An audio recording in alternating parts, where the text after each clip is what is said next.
We recently had a chance to interview Dr. Thomas Consi.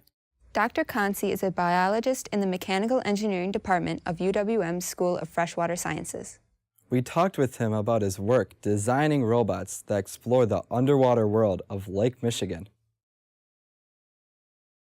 Welcome everyone. I'm Sam, this is Kenny. We are inspired engineering students at the University of Wisconsin-Milwaukee.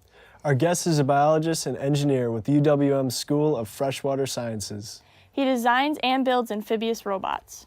The robots gather data and collect samples from underwater environments like Lake Michigan, and then they find their way home.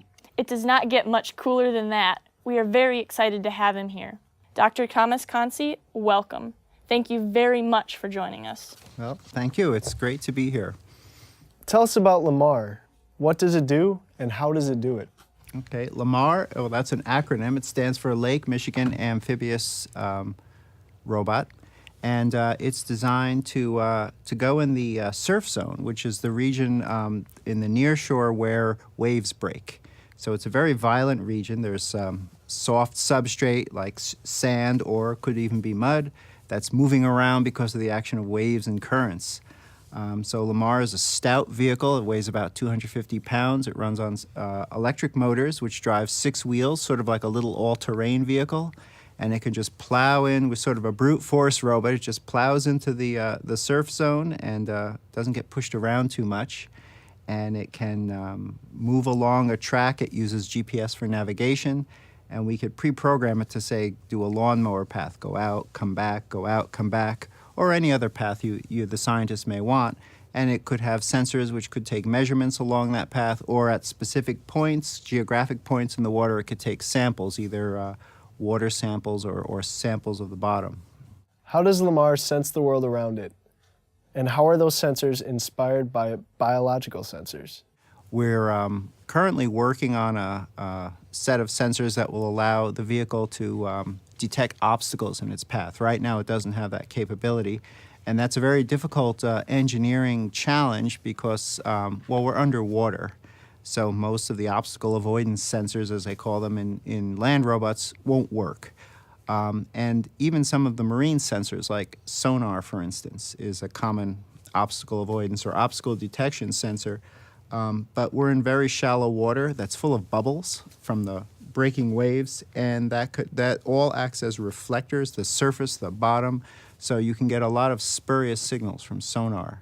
And also we're in water that could be opaque with sediment moving around, so optical sensors could be of limited use. So we've decided to try tactile sensors, touch sensors, and we're actually drawing a lot of inspiration from antenna in say lobsters or insects, okay? And antennae have mechanical sensors on them, so they could detect if they have contact with an object, but they're also active sensors in that if you look at an antenna of an insect, if you dissect it, you'll find a lot of muscles at the base. And those muscles enable the antenna to move around, or rather enable the brain of the animal to actively scan around like a blind man and his cane. So you can detect obstacles in a whole sort of cone of detection in front of the animal or the robot. And by manipulating, or rather moving your antenna over the object, you could tell something about its shape. And if you're clever enough and maybe analyze the vibration, if you hit the object with your antenna, you could even tell something about its composition too. So, who was your inspiration when you were our age? I was very much inspired by an article. I remember I was on the train, the Amtrak, going from Boston to New York, and I read this article about gnat robots in a sort of a popular computing magazine. And it was a speculative article about what you could do with robots that were very, very tiny, the size of a gnat, the size of a fruit fly. And this article was by a woman named Anita Flynn, who worked at the Artificial Intelligence Lab at MIT. And since I was there and close by, I made it my business to introduce myself to her, and we had some really nice conversations. And then she, in turn, introduced me to a rather well-known roboticist named Rod Brooks, who told me about this lab that was just forming in underwater robotics, which was a new field. So that leads to advice to you young kids. One is if you're interested in something, go to where it's happening, and also be bold. You know, if somebody's doing something that's interesting and they're on the campus, you go knock on their door. You know, what the worst they could say is get out of here. You know, and they probably won't. They'll probably be thrilled that someone took the initiative to go find out about what they do, and that will start opening doors for you. Okay, so sort of leap beyond just being in a classroom. You know, not that that's not important, but that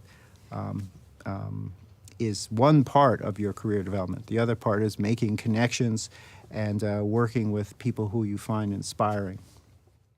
Dr. Consi, thank you for being with us today and sharing your awesome ideas. Engineers have the tools and knowledge to make the world a better place. We also have the creativity and the inspiration. And this is very creative and inspiring stuff. For the UWM Innovation House program at Discover World, I'm Kenny. And I'm Sam.